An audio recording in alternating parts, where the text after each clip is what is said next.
In this 6-part video, I talk about how we can use our daily life experiences to meet the two biggest challenges of our time: exponential change and increasing diversity. Change is happening faster and faster, making our old modes of thinking obsolete. So we need to learn to relate to each moment as the surfer relates to the ocean waves, being in constant relationship with the ever-changing now. These 6 segments are excerpted from a speech I gave in 2008 at the International Conference for Business and Consciousness. The title of the speech was Surfing Chaos: 6 New Human Capacities for Navigating Change. So I hope you'll listen to all 6 of these programs, but if only 1 or 2 interest you, they are edited so that each segment stands alone. Thanks for watching. Now, the last meta skill that I want to work with you on is called holding differences, and it's quite related to this gap work. It's another one of these holding tension kinds of things. So for this one, I want to do a little polarities exercise just to help us get some vocabulary about some of the common differences that create conflict between people. So this is more of an interpersonal life skill. So there's savers and there's spenders. That's one kind of polarity. That's one of the common ones that causes stress and tension in a relationship. So savers are those people. I want you to sort of identify which you tend to be, okay? And we'll just do a show of hands. But savers are those people who are just a lot more economical in their exchange with the world. It could be around money, or it could be around sharing their energy or their joy or whatever, okay? And then there's spenders, easy come, easy go. So are you more of a saver or a spender? Okay, I'm more of a saver. All the savers, raise your hands. All right, now let's hear from the spenders. All right. And sometimes you're both. Though lots of people are, shift too, and I imagine we all shift to some degree. So I'm kind of putting this out as a very glib polarization. Another one is scurriers versus dawdlers. I'll just do a few of these just to warm us up here. A scurrier is the kind of person like the White Rabbit in Alice in Wonderland. I'm late. They're always trying to do 20 things when really you'd have time to do about 5 things. And the dawdler is the kind of person that says, life is a journey, not a destination, and just kind of wanders through life. So I'm a scurrier. How many scurriers are there in this room? Okay, dawdlers.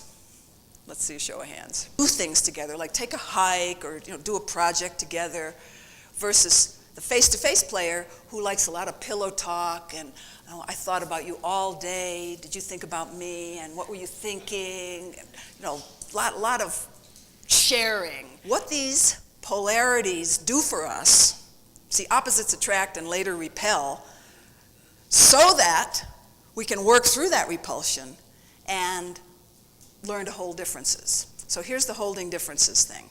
Think of, if you can, and I'll think of one for you from my life, because this may not come up for you quickly enough, but I want you to think of a relationship where there was some kind of one of these polarities, or perhaps there was a different one that just pops in, but where you were on one side, like the one I'm thinking of is my business partner was a spender, and he wanted to buy all new computer equipment, because things keep getting obsolete, and he wanted everything, nothing but the best. And I thought, well, we can just, buy some new upgrades and deal with what we've got. We don't need a whole new system. And we'd fight about this. So, holding differences looks like this. I really want you to be satisfied. Of course, we talk, in negotiation style, we talk about what the needs are underneath the positions. That's a whole other piece of this. But the essence of holding differences is, I really want, in my heart, I want you to be satisfied. I mean, we have an ongoing relationship here. I don't want to beat you. And I'm not interested in giving up my point of view either. I really want myself to be satisfied. So it's not a question of somebody dominating, somebody submitting. See, that's the usual paradigm of conflict, is somebody's got to give in or the relationship is over, particularly in intimate relationships. This is hugely challenging in intimate relationships. And one of the examples I give in the Getting Real book, and I've worked with this example numerous times because I do couples coaching too, is the monogamy, non-monogamy issue. And that is huge in relationships. So one person wants to be non-monogamous sexually, the other person wants to be monogamous. And there's a case that I talk about, and I think this will hit home for some of you. They were really in love, and he felt like he needed to have other sexual partners. His story was he had never been attractive as a youth. He was just beginning to feel attractive at about age 45 years old. He had only his story again was that he only had a few good years left to really experience himself, in this way. And so it was like really important for his personal growth and his vitality to not be monogamous. And for her, it was like, oh my God, I can't feel safe with you if we're not monogamous. Sex is sacred, this is like huge. But they loved each other and they wanted, I want you to have what you want because I feel for you, and yet I don't want to give up what I want. It wouldn't work for me. And likewise, same the other way. What do? What I counsel and what people do when they're working with these principles is you don't do anything. You stay in communication. You feel what you want. Don't give in on it. And you feel your wish for the other person to have what they want. You hold that difference. And over an excruciatingly painful 6 months or whatever it might be, we're talking growing up here.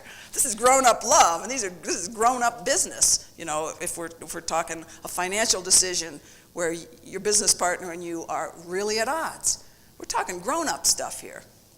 I think a lot of us aspire to that, don't we? Being grown-ups. What happens is somehow, and there's some alchemy here that I haven't put together in words, that works its magic when two people hold differences in a loving space, but ruthless at the same time. I'm not giving in, but I'm also not willing to manipulate, lie, or something like that to get my own way. And giving up those tools, especially when they have worked for you all your life, it's hard to give those up. But we've got our self-respect to think about too.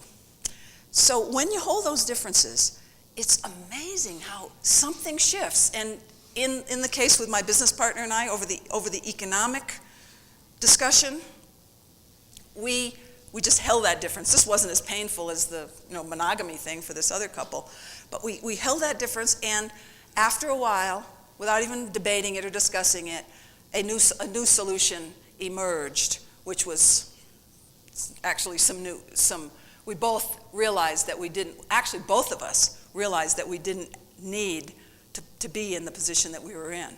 We both loosened on our positions, and a new solution came to us.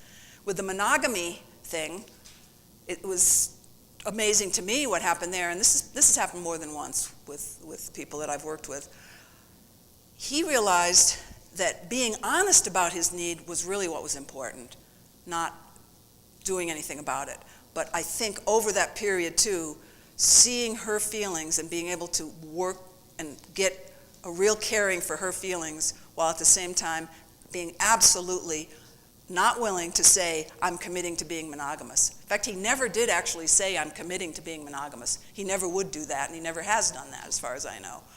But he's never acted on his need. And she realized that I'm trying to remember what her thing was. It wasn't so important for her to have the relationship. She had always thought she had to have a relationship in order to be okay. And there was some way in which she shifted out of having to have a relationship in order to be okay, and loosened up on her hold. I'm a little fuzzy on the details there, but they stayed together, and it shifted. It's like they both grew into a different place with their original positions. And that's the kind of thing that holding differences does.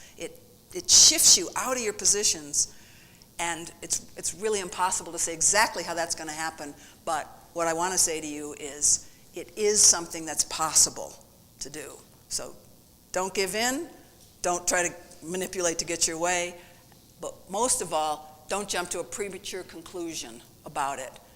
So this last skill, I think, is, again, one that moves you from, this is only theory now, moves you from the power center to the heart center. There's some kind of an evolutionary shift that happens. And I think probably the other holding thing, the gap thing, also helps you make a shift from shoulding on yourself to holding yourself in a bigger frame.